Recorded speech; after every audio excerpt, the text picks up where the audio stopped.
Assalamualaikum warahmatullahi wabarakatuh. Alhamdulillahirabbil alamin wassalatu wassalamu ala asyrafil anbiya wal mursalin wa ala alihi wa sahbihi ajma'in. Alhamdulillah pada malam hari ini kita bisa bertemu bersilaturahim setelah beberapa hari kita berpisah dengan bulan Ramadan dan merayakan Idul Fitri. Ini terima kasih kepada panitia, saya disediakan kursi, pada enggak kampanye diberi kursi. Biasanya saya kalau ceramah dijemput, kali ini nggak dijemput. Baiklah Ibu dan Bapak, ada kebiasaan kita, masyarakat kita melaksanakan halal bil halal pada bulan Syawal. Ini kedengarannya bahasa Arab, tapi orang Arab sendiri nggak paham, kecuali karena sudah lama di Sukaluyu begitu. Tapi semua kita paham halal bihalal yang dimaksudkan adalah silaturahim bulan Syawal begitu. Kenapa silaturahim ini kemudian dibesarkan atau dipublikasikan, disosialisasikan di bulan Syawal? Barangkali para pendahulu kita mengambil inisiatif karena ini dikaitkan dengan ibadah saum. Saum yang berhasil itu harus melahirkan silaturahim. Saum yang berhasil itu harus melahirkan keakraban dan perdamaian. Jadi seperti sama-sama kita ketahui, setiap ibadah dalam majelis Islam, sholat, kemudian zakat, saum, apalagi ibadah haji, itu syarat dengan hikmah, sebuah kemanfaatan, kemaslahatan yang tidak eksplisit tertulis, tidak menjadi syarat dan rukun, tapi terasa. Tidak ada manfaat bagi kehidupan kita. Dan Quran sendiri menjelaskan, umpamanya saja, sholat itu wajib, penting, disebutkan sholat itu bisa tanha anil fahsya wal munkar. Sholat yang baik itu akan memberikan pengaruh, bisa mencegah perbuatan jahat dan perbuatan munkar. Ya, paling tidak kalau orang rajin sholat tentu berbuat munkar peluangnya sedikit, karena waktunya habis untuk melakukan sholat. Jadi kalau kita sehari melakukan sholat sebagaimana dicontohkan Rasulullah, 40 rakaat, 17 wajib, 10 rawatib yang utama-utama itu, kemudian 2 rakaat mungkin yang tuhikal masjid atau syukur wudu, dan 11 tahajud dan witir, 40 rakaat. Tentu peluang untuk berbuat salah itu berkurang begitu, karena waktunya dipakai untuk salat. Paling tidak seperti itu. Jadi sholat bisa tanha anil fahsya wal munkar, bisa mencegah seorang dari tergelincir dari perbuatan-perbuatan jahat. Disadarkan. Lantas zakat itu disebutkan oleh Quran, tutahhiruhum wa tuzakkihim biha. Zakat itu membersihkan harta dari hak-hak orang lain yang dititipkan oleh Allah kepada kita. Ada yang 2,5%, ada yang 5%, ada yang 10%, malah ada yang 20%. Nah, itu milik orang lain, harus dikeluarkan zakat. Dan yang kedua, membersihkan hati dari penyakit tamak, rakus, kikir, ya, hawa, begitu, koret, badit, sabjahe, benut kasiran, meninggal karena penuh, dan selanjutnya. Dengan zakat ini dilatih, untuk terlatih begitu. Nah, saum itu juga eksplisit. Al-Baqarah 183 itu, la'allakum tattaqun. Diwajibkan saum kepada kalian sebagaimana pernah diwajibkan kepada umat sebelum kalian, agar kalian menjadi orang yang takwa. Jadi manfaat saum itu adalah takwa, itu yang eksplisit dalam Al-Quranul Karim. Oleh karena itu, untuk mengukur keberhasilan saum, kita bisa mengukur ketakwaan kita sekarang setelah saum berakhir. Apa potretnya, indikator ada di dalam Al-Quranul Karim. Ciri orang takwa itu adalah dari awal, sejak awal surat Al-Baqarah kita baca, dzalikal kitabu la raiba fihi hudal lil muttaqin. Quran itu menjadi petunjuk tidak diragukan bagi orang yang takwa. Uraiannya berikutnya siapa? Orang yang beriman, alladzina yu'minuna, iman. Gak mungkin takwa kalau tanpa iman. yuqimuna shalah, mengerjakan sholat. Ciri orang takwa itu sholat. Pada ayat lain disebutkan bukan hanya sholat secara umum, tapi dikhususkan kanu qalilan minal laili ma yahjaun. Orang takwa itu selalu siap menyediakan waktu bangun untuk sholat malam. Sholat malam maksudnya bukan sholat isya diakhirkan, tapi sholat tahajud dan witir. Nah, ini saya sering sampaikan berulang kali bahwa ternyata dalam sejarah perintah sholat malam itu sudah turun kepada Nabi sejak turun 10 tahun sebelum perintah sholat wajib yang di waktu Isra Mi'raj. Ya, dalam surat Al-Muzammil. Surat Al-Muzammil itu Makkiyah awal, generasi pertama. Pada saat Nabi dihadapkan dengan berbagai macam penghinaan, pelecehan, fitnah, dan segala macam. Nah, Rasulullah diberikan berturut-turut wahyu demi wahyu sebagai jawaban dan sekaligus pembekalan. Pokoknya saja surat Al-Qalam. Surat Al-Qalam itu menjawab, memberikan sebuah penyegaran kepada Nabi, yang gila bukan kamu, tapi mereka. Masa depan bukan pada mereka, pada kamu. Itu optimisme. Tapi pernah juga beliau dihina berlebih-lebihan, dilecehkan berlebih-lebihan. Allah memberikan resep. Resepnya itu dalam surat Al-Muzammil, yaitu perintahkan surat malam. Qumil laila. Ada mana yang tersirat. Kamu dihina, kamu jangan dendam. Kamu dilecehkan, kamu jangan marah. Kemudian kamu jangan putus asa, tugasmu suci. Jadi sebagaimana qumil laila, serahkan kepadaku, lakukan sholat malam. Sholat malam yang kata sahabat Ibnu Abbas dalam tafsirnya, sejak perintah surat Al-Muzammil itu Nabi terus memelihara sholat malam 22 tahun lebih, hampir tiada malam tanpa sholat malam. Malah sebagaimana sering kita dengar, beliau sempat juga mensosialisasikan, mengajarkan sebuah kebiasaan dari seorang nabi yang dinilai dalam Quran itu seorang nabi yang luar biasa, Nabi Daud. Nabi Daud itu seorang nabi penguasa dunia. Penguasa dunia, paling kaya, berkuasa, ya tentu beliau soleh. Nah, ada kebiasaan beliau yang oleh Nabi dijadikan syariat kepada umatnya, kepada kita, yaitu sholatul Daud dan saum Daud. Sholatul Daud itu ada tidur separuh malam, bangun separuh malam.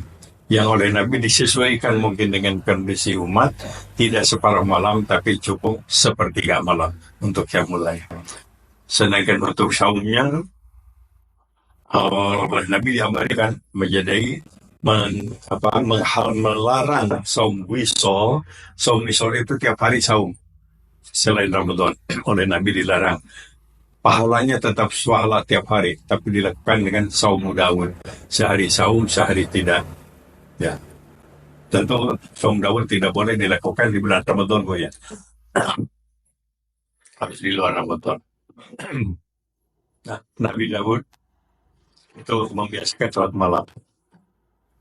Qumil laila, lakukan sholat malam. Berapa lama? Nisbah, separuh malam, atau lebih dari separuh malam, atau kurang dari separuh malam. Dan yang kedua, warattilil Quran, biasakan baca Al-Quran dengan tartil.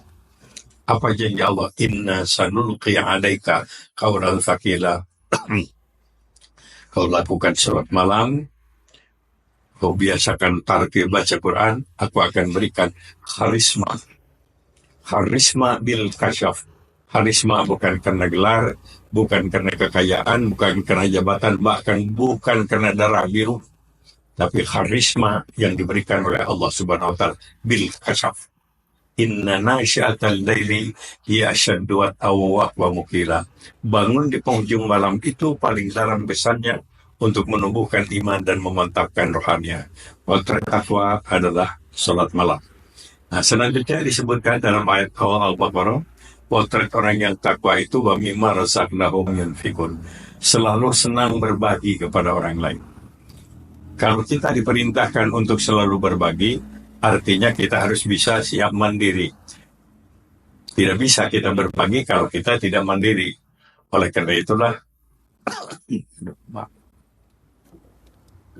ini kalau dekat advokat batuk terus.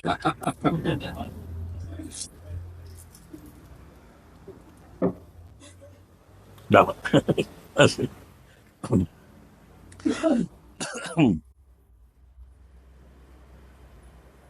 Mandiri, kemudian siap berbagi. Rasulullah Shallallahu Alaihi Wasallam memberikan contoh ini harus menjadi dorongan bagi kita untuk putra putri kita. Beliau itu sejak 8 tahun sudah mandiri. 8 tahun. Yang dikerjakan oleh beliau pekerjaan yang tidak hormat, tidak mulia menurut kacamata kita. Uli menjadi pengembala kambing. Punya orang kaya. Bukan penghinaan, bukan pelecehan, tapi ini pembelajaran. Seperti yang diajarkan oleh agama Islam, tidak ada pekerjaan yang hina. Sepanjang halal menurut agama, benar menurut aturan berbangsa bernegara, mulia di sisi Allah Subhanahu wa Ta'ala. Setiap langkah mencari nafkah adalah ibadah dan kifarat penghapus dosa dan kesalahan. Luar biasa itu Islam memberikan motivasi kepada umat Islam. Resep dawe, resep merek itu adalah seorang Muslim. Kapan itu siap berbagi itu dikatakan bisarra wa dharra, dalam segala situasi, dalam keadaan dirinya lapang ataupun dalam keadaan sulit. Atau diterjemahkan bahasa kita barangkali awal bulan atau akhir bulan, pada saat untung atau rugi, selalu siap berbagi kalau diperlukan. Bisarra wa dharra. Kemudian yang al-hubbi yang masih dicintai, yang masih bukan barang sisa karena nggak dipakai. Ini ciri orang yang takwa. Awal surat Al-Baqarah menjelaskan demikian. Ada beberapa ayat yang menerangkan dari menyebar dari Al-Baqarah, Al-Imran dan sedikit An-Nisa menerangkan al-muttaqin, orang yang takwa. Ada yang induktif, ada deduktif, dijelaskan. Orang-orang yang takwa itu adalah al-kazimin al-ghaidha, memiliki kemampuan dalam pengendalian emosi kemarahan. Silakan ukur diri kita, keberhasilan kita ketika ada marah, kita bisa mengendalikan atau tidak. Tidak ada cerita seorang sahabat, bukan dari Sidomukti tentu, datang menghadap Nabi, ya Rasulullah, saya sudah sholat, saya saum, saya zakat, apalagi ini kewajiban saya untuk menjadi muslim yang baik. Kata Nabi, la taghdab, tenggada amakai, jangan mudah marah. Sahabat enteng menjadi orang Islam kalau begitu, kalau hanya nggak boleh marah. Tapi begitu terjun di masyarakat, berhadapan dengan macam-macam masyarakat, dia merasakan ternyata yang paling sulit itu nggak boleh mudah marah ya. Banget cabokun, banget tampiling, banget cidukun, pika sebelujun. Datang lagi kepada Nabi, ya Rasulullah, ternyata yang paling sulit bagi saya jadi orang Islam yang baik itu nggak boleh marah. Ini potensi marah banyak sekali. Kata Nabi, kamu harus ingat, ketika kamu sedang marah, iblis sedang menguasai kamu. Apa yang kau ucapkan gak bisa terkontrol. Istighfar, kata Nabi. Ta'udz. Malah ada hadis lain, baca wudu, katanya. Jadi ada nasihat, menyesal tidak bicara, itu lebih baik daripada menyesal terlanjur berbicara. Apalagi sekarang ada sosial media, direkam orang. Ya, ibu kalau marah-marah kepada suami direkam oleh suami, so. Nanti awas kalau minta balanya mata ya takut pelutus buka. Nah sekarang bisa direkam hati-hati. Al-kadhimin al-ghaidha, memiliki kemampuan dalam pengendalian emosi kemarahan. Kemudian al-mufuna bi ahdihim idza ahad, memenuhi janji. Memenuhi janji ini termasuk ya kejujuran lah. Ya. Uriannya bisa dilihat dari teks khutbah Idul Fitri. Ya.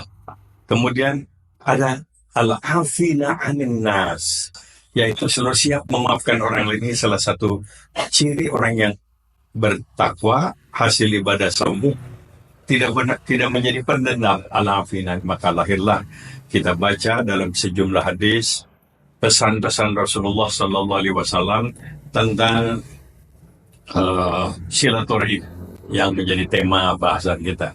Ini sengaja saya catat hadis-hadisnya karena saya disaksikan oleh pimpinan advokat se-Indonesia itu si salah. Baik, saya akan baca beberapa hadis yang sempat saya kumpulkan. Rasulullah Sallallahu Alaihi Wasallam bersabda, "Man kana yu'minu billah wal yaumil akhir, falyasil rahimah. Barang siapa yang betul-betul beriman kepada Allah dan hari akhir, maka hendaklah memperbanyak silaturahim. Silaturahim adalah bukti iman kita kepada Allah.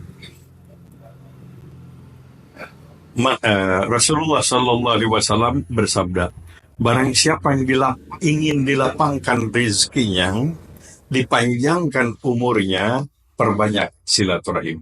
Hidup tanpa lawan, hidup tanpa musuh. Kalau ada kesalahpahaman, segera selesaikan. Jangan melahirkan permusuhan. Ini resep luar biasa silaturahim. Man khairun nas, ya Rasulullah, sebetulnya manusia terbaik itu seperti apa? Apa ciri potret orang yang terbaik itu? Nabi menjawab, atqahum lirabbi. Ya, tentu yang paling takwa kepada Allah. Wa awsaluhum birrahim. Orang yang paling rajin bersilaturahim. Melakukan silaturahim kepada siapapun yang kenal ataupun yang tidak kenal, warga, keluarga ataupun di luar keluarga. Wa amruhum bil ma'ruf wa anhaakum 'anil munkar. Dan orang yang punya kepedulian, yaitu tidak mau soleh sendirian, ingin mengajak orang lain juga sama-sama soleh, tidak mau istiqomah, konsisten meninggalkan kemunkaran sendirian, ingin orang lain juga sama-sama untuk menjauhi kemunkaran dan kejahatan. Ayul a'mal abghadu ilallah. Kalau begitu, amal yang paling dimurkai oleh Allah seperti apa? Nabi menjawab, yang paling dimurkai oleh Allah tentu adalah al-isyraku billah, musyrik kepada Allah. Yang kedua, memutuskan tali silaturahim. Dan yang ketiga, amar munkar nahi ma'ruf, ngajak orang kepada kejahatan dan menghalang-halangi orang dari perbuatan baik.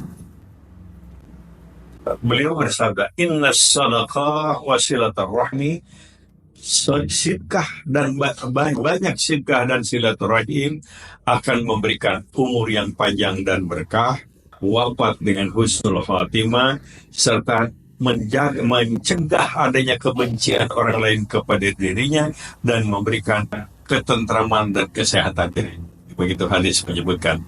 Asra'ul khair thawaban, sabda Rasul, amal kebaikan yang paling besar, paling cepat hasilnya, pahalanya, satu albirru, selalu berbuat baik kepada orang lain, wasilaturahim, dan menghubungkan tali keakraban persaudaraan, yaitu hidup tanpa lawan, tanpa musuh.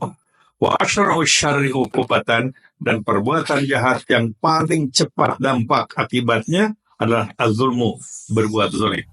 Yang kedua, wa qati'atur rahim, memutuskan tali persaudaraan. Itu paling cepat berhadapan dengan kesulitan, kepahitan dalam hidup. Beliau bersabda, laisal wasil bil mukafi, innamal wasil idza quti'at rahimuhu wa salaha. Silaturahim yang sungguh-sungguh, tidak cukup kamu menghubungkan tali silaturahim dengan orang yang memang ingin bersilaturahim dengan kamu. Tapi silaturahim yang sungguh-sungguh, kalau kamu juga siap bersilaturahim dengan orang yang sedang berusaha memutuskan tali silaturahim denganmu. Atau dalam pesan lain, beliau menyatakan, la takunu imma'a, takuluna in ahsana nas ahsana wa in zalamu zalamna. Janganlah kalian menjadi orang pendendam. Jangan kalian menjadi pendendam. Takulun, kalian berkata, kalau orang lain berbuat baik, saya juga berbuat baik. No. Tapi kalau orang berbuat jahat, apa boleh buat? Saya juga melakukan kejahatan. Sabar. Adil-adil saja, kata Nabi. Islam tidak pernah mengenal dendam. Dendam adalah musuh iman. Kalau kalian beriman, kalian gak akan dendam. Kalau kalian dendam, kalian gak benar beriman. Ini jadi pegangan kita. Islam tidak pernah mengenal dendam. Dan ini dibuktikan dari berbagai macam peristiwa. Di awal-awal beliau ke Taif. Beliau disambut dengan lemparan-lemparan batu sampai berlumuran darah. Ketika beliau masih setengah pingsan, beliau berdoa terkenal, Allahumma hdi qaumi innahum qaumun la ya'lamun. Tuhan, jangan kau turunkan azab dan siksa kepada orang-orang yang melempari aku. Mereka bukan penjahat, tapi mereka orang yang belum tahu bahwa aku Rasulmu. Berilah mereka hidayah petunjukmu, supaya mereka menjadi sahabat-sahabatku. 10 Hijriah, 1000 orang lebih, orang-orang Taif masuk Islam, karena kekuatan doa orang yang didolimi. Rasulullah SAW. Beliau bersabda, La takunu immanah takununa in ahsanna wa in zalamna. Jangan kalian menjadi pendendam. Kalian berkata, bersikap. Kalau orang lain berbuat baik, saya berbuat baik. Tapi kalau orang lain berbuat jahat, saya juga hal yang sama. Ini adil-adil saja, kata Nabi. Jangan, umatku tidak boleh berlaku seperti itu. Salasun man kunna fihi hasabahullahu isaba yasira wa adakhalahul jannata birahmatih. Ada 3 perbuatan yang apabila kalian memilikinya, maka Allah akan memberikan hisab dengan proses hisab perhitungan yang ringan dan akan dimasukkan ke dalam surga dengan rahmatnya. Mereka bertanya, para sahabat bertanya, wama ya, apa itu ya Rasulullah? Beliau bersabda,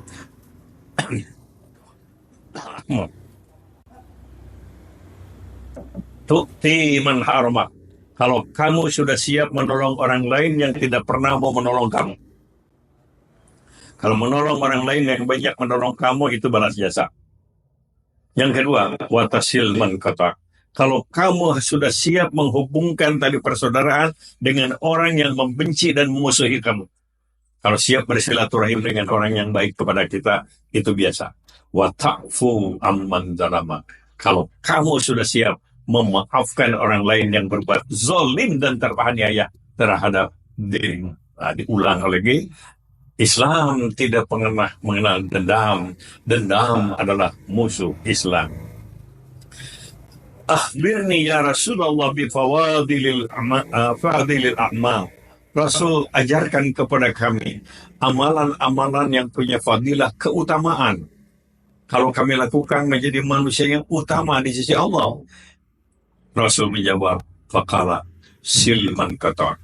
Biasakan menghubungkan silaturahim dengan orang yang membenci dan memusuhi kamu. Yang kedua, waqti man harwa. Biasakan kamu menolong orang lain yang tidak pernah mau menolong kamu. Dan yang ketiga, waqfu amman dzalama. Kamu harus siap memaafkan orang lain yang berbuat zalim kepadamu. 4 pesan Rasulullah SAW dicatat menurut sejarah ini di awal-awal beliau membangun masyarakat Madinah, menyatukan masyarakat pendatang kota Makkah dan masyarakat setempat masyarakat Madinah, yaitu ada 4 pesan yang beliau diulang-ulang. Ufsus salam, wasilul arham, watimut ta'am, wasallu bil lail, wan nas niyam. Aku pesankan kepada kalian 4 hal. 1, tebarkan salam kesantunan kepada orang lain. Yang kedua, hubungkan tali persaudaraan dan keakraban dengan orang lain. Yang ketiga, berikan bantuan kepada orang-orang yang memerlukan bantuan. Dan wasallu billail wan nas niyam. Biasakan bangun salat malam ketika orang-orang lain sedang pada tidur. Nah, inilah dan sejumlah hadis lain pesan-pesan tentang betapa pentingnya silaturahim. Silaturahim kegiatan bulan Syawal adalah baik, tapi silaturahim jangan hanya di bulan Syawal. Selama kita hidup untuk mendapatkan ridho Allah, kasih sayang Allah, kita harus banyak bersilaturahim. Hidup tanpa lawan, hidup tanpa musuh. Quran surat Al-Hujurat yang kebetulan tadi ayat yang dibaca oleh Ustaz Roni pada waktu sholat Isya, ada beberapa petunjuk praktis yang bisa memperkuat silaturahim, menjauhkan diri dari potensi-potensi rusaknya silaturahim. Pertama, ada disebut budaya tabayun. Kalau kita mendengar berita jelek tentang orang lain, jangan dulu percaya. Jangan sampai kita membenci orang karena salah informasi. Fatabayyanu. Jadi kalau ada berita sekarang ini sedang sosial media sebagaimana kita ketahui, tabayun ini menjadi penting. Jangan sampai terlampau mudah menyebarluaskan berita yang belum tentu berita itu benar begitu. Nah, itu fatabayyanu. Banyak keluarga menjadi rusak kurang tabayun. Banyak masyarakat bermusuhan karena kurang tabayun, tidak mengecek kebenaran informasi, mudah percaya, memberikan komentar, memperkuat, menebak permusuhan. Yang kedua, kalau terjadi ada kekurang akraban, kekurang bayakan, lakukan islah, damaikan, rukunkan. Tidak sempurna iman seorang muslim kalau bertengkar lebih dari 3 hari 3 malam, selesaikan. Malah dalam hubungan suami istri, tidak sempurna iman seorang suami, iman seorang istri kalau sampai dimalamkan. Duh, kenapa dimalamkan? Memang perlu lagi penting Islam. Nah, jangan dimalamkan katanya. Sebelum tidur harus segera damai. Hindarkan diri dari taskhiriyah, memperolok-olokkan orang lain. Tahu dia dari Garut, ya Garut jangan dipegang domba Garut. Dari Bandung ke Loba domba. Ya, domba Garut, nah, itu taskhirah, memperolok-olokkan atau apalagi banyak sentuh. Jangan membiasakan talamus. Talamus, ya penghinaan juga, penghinaan, memberikan tanah bazubil alqab, memberikan gelar-gelar yang menyakitkan kepada orang lain. Itu surat surat tajassus, mencari-cari kesalahan orang lain. Jangan berusaha mencari-cari kesalahan orang lain. Ya, kalau sudah terlanjur tahu, kalau mampu amar ma'ruf nahi munkar, luruskan. Kalau tidak, ya kita doakan. Itu sikap untuk membangun ukhuwah. Suudzon, negative thinking, menilai orang lain dengan kacamata negatif. Syirik sialan syirik. Orang tidak syirik dasar goreng adat. Ya, komentarnya jelek aja begitu. Itu penyakit itu. Penyakit. Nah, mari kita biasakan untuk berhusnudzon. Salah berhusnudzon tidak dosa, tapi salah berhusnudzon dosa kita. Salah berhusnudzon kita menyangka baik, tapi ternyata tidak baik. Nggak ada masalah, bukan urusan kita. Nah, ini yang terakhir pada ayat makro pertama dalam surat Al-Hujurat itu ditekan. Ghibah, membuka aib orang lain. Ghibah, membuka aib orang lain. Sampai Quran menyatakan, apa kamu sampai hati memakan daging dari bangkai temanmu sendiri? Jadi orang ghibah biasa menggunjing orang lain itu, kok senang gitu. Orang lain aibnya dibuka-buka, senang kalau aib orang lain itu disebarkan ke mana-mana. Nah, ini barangkali hal-hal keseharian kita dalam mereka silaturahim. Hati-hati penyakit ghibah, menggunjing. Ya, menggunjing. Biasanya menggunjing itu baru berjalan kalau berjamaah kan. Kalau sendiri nggak bisa.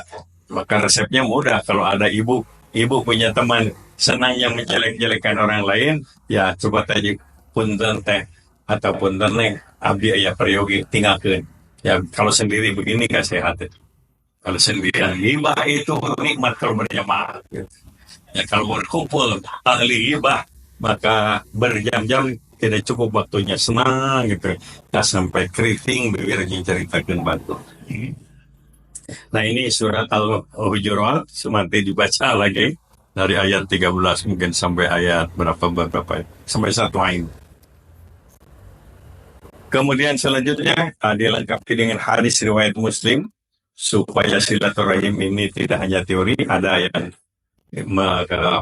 dilaksanakan keseharian. Hakul muslim ala muslim sittun. Kewajiban seorang muslim kepada muslim yang lain itu ada 6. 1, orang lain mengucapkan salam, jawab dengan salam. Dengan orang lain mengucapkan salam malah disentak. Salam, bayar hutang. Engke atau main hutang. Salam gelal sebanyak. Jawab dulu aja, waalaikumsalam. Begitu. Jadi kalau orang lain mengucapkan salam, jawab dengan salam. Mengucapkannya sunat, menjawabnya wajib. Dan assalamualaikum dibaca lengkap, walaupun di dalam di sosial media disingkat, tapi kalau diucapkan nggak boleh. Assalamualaikum warahmatullahi wabarakatuh disingkat, apa itu nggak boleh. Yang kedua, kalau mengundang penuhi undangannya, tentu kalau undangannya yang tidak dilarang oleh agama. Yang ketiga, kalau kita stand sohaka, kalau minta nasihat, minta saran, berikan saran. Paling tidak kan kita mengatakan, sudahlah kita serahkan aja kepada Allah. Semua kita bisa apa bilang begitu. Jangan salahnya sendiri, makanya. Tahan aja lu. Salah sendiri, coba. Kasihan, dia udah repot, sudah konsultasi, berikan, ringankan bebannya itu. Kita soal farsahu minta nasihat, berikan nasihat. Kalau mengundang, penuhi undangannya. Sampai urusan bersin aja diatur. Bisa dijadikan alat komunikasi persaudaraan. Kalau orang lain bersin, baca Alhamdulillah, dijawab. Kalau pria, ya Allah. Kalau wanita, jawabnya, ya Alhamdulillah. Kalau banyak kan, ya satu masjid berjamaah bersini ya kamu kumullah, nah gitu ada. Dan yang dijawab lagi kan ya kumullah. Bayangkan aja dalam kehidupan sehari-hari kalau kita lagi antri mau bayar begitu di toko, kemudian ada yang bersin, lantas ibu spontan menjawab ya alhamdulillah, akan ada hubungan batin itu, hubungan batin ya kumullah, pasti dia nggak ada yang marah gitu. Rahmukallah. Ya, pasti. Tapi coba begitu orang bersin kita mengatakan menular, awas menular, tersinggung.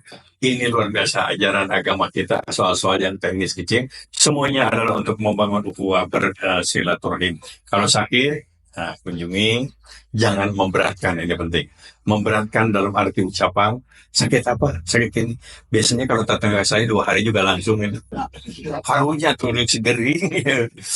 Memberatkan itu bisa juga dalam arti materi, ya nganyang kanu bering tapi segala dirampin balik tadi kang wabinya ada aja nama tudamun. Nah, jangan memberatkan. Doanya ada apa, kalau tidak bisa bahasa Indonesia aja, semoga sampaikan kesembuhan. Jangan doanya salah, bukan doanya yang salah, cuma nggak pas gitu. Dan mengunjungi yang sakit tapi doanya ini siratal mustaqim. Nah, hubungan apa yang beri kan? Jadi ini siratal mustaqim kan untuk kita kan. Nah, ada yang kan ya Syafi, Ishfi anta Syafi, la shifa illa shifa dan seterusnya. Atau pakai bahasa Indonesia juga untuk menunjukkan pertama meringankan beban kepada yang sakit, dan yang kedua memohon kepada Allah Subhanahu sakit sampai meninggal dunia. Diajarkan bahwa itulah kewajiban seorang muslim kepada muslim yang lain. Bapak-bapak dan ibu-ibu, tentu masih banyak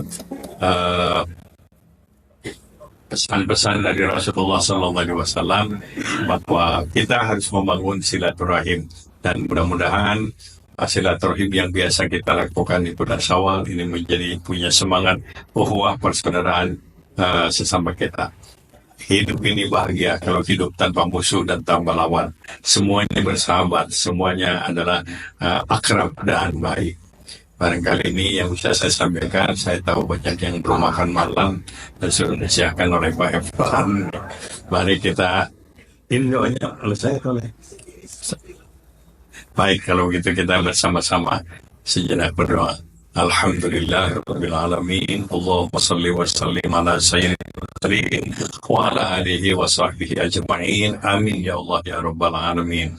Rabbana la tuzigh qulubana ba'da idh hadaitana wa hab lana min ladunka rahmah innaka antal wahhab.